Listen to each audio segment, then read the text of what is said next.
Congratulations on the movie. Josh, your character has a wonderful arc that brings out kindness and comfort to people. I was wondering, did that leave a mark on you afterwards? I think there was a kind of hunger to play a role like Father Judd and to sort of explore the themes of Wake Up Dead Man, of to do with faith and forgiveness and doubt and uncertainty and all those things. I was sort of primed to kind of learn from Father Judd in that sense. Every single character I've ever played leaves some sort of imprint on me. The great privilege of being an actor is that you go along your career sort of collecting these souls, and that they somehow inform how you live your life. And sometimes that there's a sort of readjustment when you finish a film of kind of coming back into your life and with your family and your partner or whoever it is. For sure, Father Judd, learning from that experience and that, as you said, that arc, which is so rich, it definitely has an impact, yeah. The themes of these movies, one of the things that struck me was the exploration of charismatic leaders in different fields. What is it about that theme that attracts you? I mean, it's a very good point. I think there's several things. I mean, first of all, the movie on the positive side is based around Benoit Blanc and Daniel Craig's character, who is kind of a charismatic character who's dropping into the movie to do good. I think there's a lot of reasons. These movies really try and engage with the present moment, and I kind of wanted to do that because it's something I grew up loving murder mysteries, and most murder mysteries I saw were usually period pieces that were set in little timeless bubbles, which I love. But I thought it would be fun to try it and say, nope, this is 2025 America, and let's set it in this moment and talk about the things we're talking about.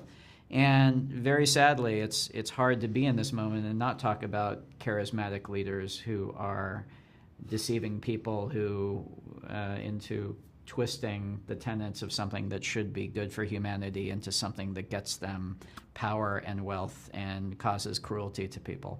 So yeah, I think it's just kind of a function of setting it right now, sadly.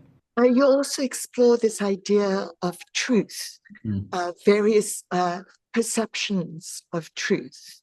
And I thought maybe, we're encouraged to always speak truth, but sometimes it's kinder not to speak truth. So each of you, just briefly, what's your take?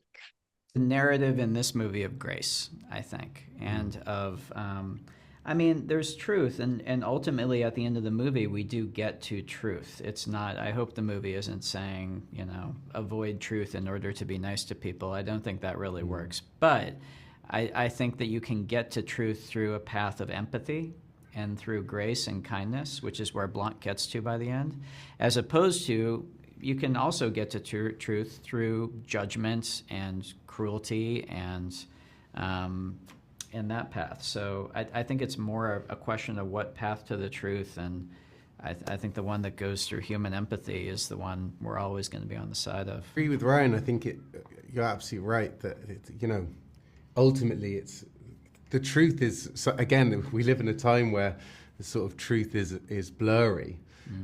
This notion of certainty and needing certainty about things is something that's always sort of troubled me, because it requires something that is forceful and unkind in a strange way. And that, what Judd's doing is looking for the same thing, but with an air of understanding and trying to, as Ryan said perfectly, just, grace.